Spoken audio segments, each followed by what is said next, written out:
Hello students, this session is based on control structures and loops in a Python. So first is if-else statement. The decision making is required when we want to execute a code only if a certain condition is satisfied. So there is a syntax is different than your C and C++. Here we have to use a if and elif as else statement is used for Python for a decision. So this is a syntax for a if statement in a Python. First we have to use a if as a keyword, then the text expression, a colon. After a one indentation, we have to write the if statements. In Python, the body of the if statement is indicated by the indentation. We are not supposed to use here the curly brackets to start and end of the if statements. So body start with the indentation. The first unindented line marks the end. So this is a syntax of your if-else statement. The same thing, the if is a keyword. We have to give here a test expression, the body of the if. This is one indentation we have to give, and then we can write the body of a if, that is statements of a if, and then we can give here the else with a colon, the one indentation, then body of a else. We can see this by using an example. See, first we have to initialize a num as a variable is equal to 3. That is, a 3 is an integer. So we are not supposed to declare here the int num is equal to 3. The Python will automatically take the data. If num is greater than 0, colon, this is your indentation is needed. Print in a bracket, a round bracket, num, comma, is a positive number. And inside this is a print, this is a always printed. The output of this program is like this. This is a 3 is a positive number and this is always printed. I will show you this is in a Python shell. See, this program we have written in the Python shell in a file. So num is equal to 3 if num is greater than 0, colon is very important, and then after one tab space indentation we have to write the statements of your if. There is no semicolon we have to give at the end of the statement. After the completion of this print statement, you have to give this print. This is always printed. So let's see what is the output of this code. Run this module. You will get this is a positive number, this is always printed. Suppose if I am increase the one more statement here, that is a print num again, so it will execute that two statements and then it will take this print statement. So see, the run the module, you will get the output here, that is C. 3 is a positive number, 3, and this is always printed. So you can see here whatever we have written inside the if statement, if this is your condition, then colon, you have to write the statements here and then you can write the remaining code of your program.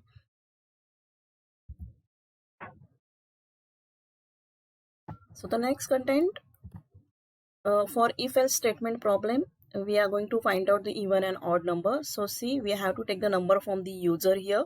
This is num is equal to int of input, enter the number. It will take the data from the user, converted into the integer and assigned to the num. We have to check that particular number is divided by 2 and the remainder is equal to 0 or not. If the remainder is 0, then your number is even, it will be print, or if it is not, remainder is not 0, it will be print as the number is odd. So we can use the if and else like this. See, the if is a keyword, then there is a your condition, colon, you have to give after the one indentation, you have to write the statements for this if. In else, the colon, and then you have to write the statements for else. If else ladder, suppose if we want to use a if else ladder, then the syntax is different. Syntax of if and else is, if there is your test expression, then colon, you have to execute your body of if. We have to take another condition, you have to check the another condition along with the else if. Means if this condition is not true, then if that condition is false, it will be jump here, that is elif, and you have to give the one more test condition here, then colon, you have to give here a body of that elif. And then last statement is your else. If that particular this test expression is false, then it will be jump here and then it will execute this else statements.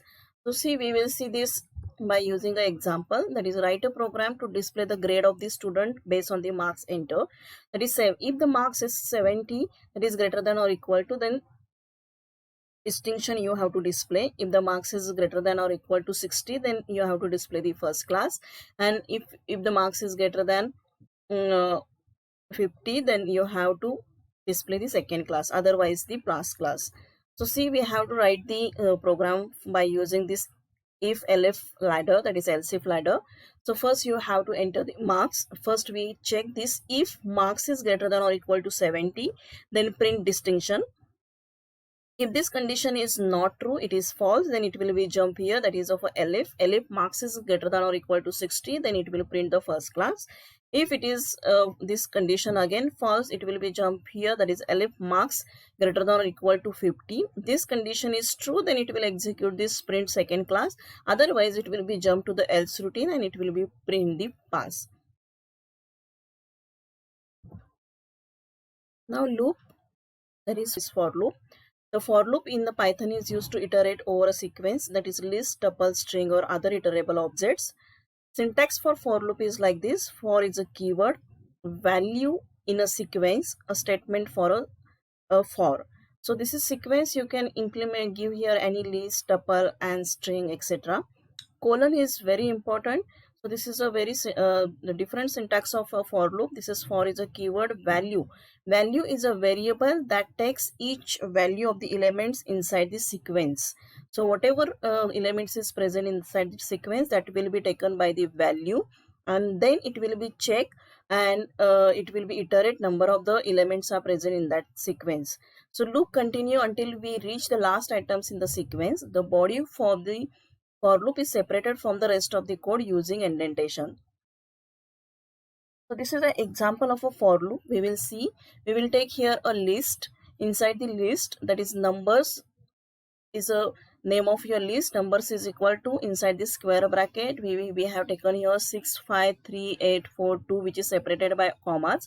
So the sum is one another variable is equal to 0. We are going to add all the elements which is present inside that list, and that will be assigned to the sum. So for the addition of all these elements, we need to take here for loop. So we have taken here a for as a keyword. Val is a variable in numbers, so this numbers is your list. So first of all, it will assign the 6 to the val, and then it will be add with the sum is equal to sum plus val. So sum is 0 plus 6. So now your current value of a sum is 6. Again, the for loop will check the second element from the list, that is your 5, which is assigned to the val. It will be assigned here this to the val variable, and it is add with the previous sum value, that is 6. So 6 plus 5 is 11, which is assigned to the sum. So sum is equal to 11 now. So in that way, it will take all the elements which is present in the numbers, that is your list, and then it will be perform the addition, and it will be print the sum on the output device. Next, the range function. This is also a very important function. We can generate a sequence of numbers using a range function. The range of n will generate the number from 0 to n minus 1 n number. If I want to give a step size, then we have to give here a range, a starting start number of your range, then stop, and then step size. So we can also define the start, stop, step size as a range. So step size by default, it will be taken as a 1 if it is not provided. This function does not store all the values in the memory. It would be insufficient. So it remembers the start, stop, step size, generates the next number on the go. So to force this function to output all the items, we can use the function list. So see, we will see, this is a demonstration of a range function. Suppose if we are giving a directly as a range inside the print, it will just only print the what is the range, starting range and the end value of that numbers. If we are using the list, then it will be printed actually the numbers. So I just run this code, you will get the output of this.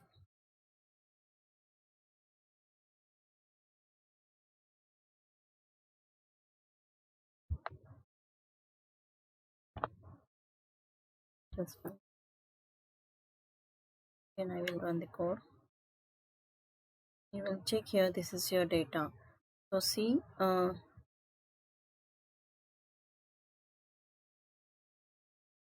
you can check here, this is your first print output of this is your first print statement. Then second, this is your second print statement output. When we are using a list, then it will be give the list of all from 0 to 9. And then in here is this is your starting value number, that is 2. The step size is 3, so it will be increment by 3, so your next number is 5. And then 8, it is up to the 17. So in that way we can print the numbers by using a range function. So this is new concept, the for loop with else. A for loop can have an optional else block as well. Else part is executed if the items in the sequence used in the for loop is ended. Break statement can be used to stop a for loop. In such case, else part is ignored. So see, this is an example for this for loop with else. We have taken here a one more list. Inside it, we have taken the data from 0 to 6. We can take the data from the user by using this input function, and which is assigned to the input underscore digit. We will take here this for loop, that is for I in list of digits.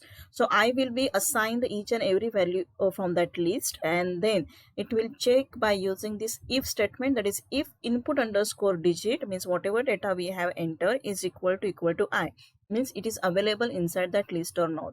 If it is available, then it will print the digit in the list and it will come out of from that loop. It won't execute this else part. But if the digits is not a part of that list, then it will execute this else part, and then it will print on the screen that a digit is not found in the list. So this is the use of a for loop else. Next, we can use this for loops to calculation of a sum of the first 10 numbers. So we will take here the sum is equal to 0. Then for I in range, means range function we can use inside the for loop also. This is your starting number and the end number. So we it will take the 1 to 10 numbers and it will be perform the addition of that 1 to 10 numbers by using this statements or by using this code. So this is a simple code. We are going to use here sum is equal to 0, then for loop with the range function. So first it will I is equal to take a 1, then 2, then 3, then it will be perform the addition. Sum is equal to sum plus I, and then it will print the sum on the screen. Now the while loop is in Python is used to iterate over a block of the code as long as test expression is true. So this is the syntax of your while loop. The while is a keyword. This is your text expression or condition, and the colon is most important. And then we can perform the statements which is written inside the while. So this is a program which is related to the while loop, or it will be demonstrate the execution of a while loop. We have to add the natural numbers up to n. So you have to enter the n numbers from the user. So first we are going to take this statement, that is n is equal to integer of input, enter the numbers. So it will take the n numbers from the user and it is assigned to the n. Sum is equal to 0, we are assigning here I is equal to 1.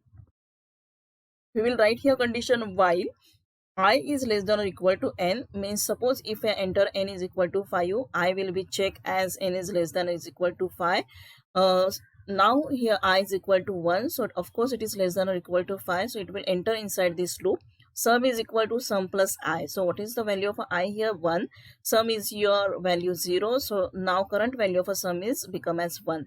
We can update the counter. This loop will repeat it up to the n times whatever n value is entered by the user, and then after that it will be print the sum. So this is a very simple use of a while.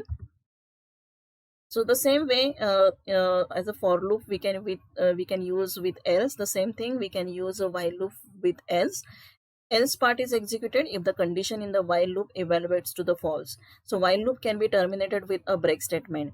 In such cases, else part is ignored. Hence, while loop else part runs if no break occurs and the condition is false. So this is an example of a while loop with else. We have to take here counter is 0. While this condition is counter is less than 3, yes, of course, it will be enter inside this counter, print inside the loop, and then counter will increment by 1.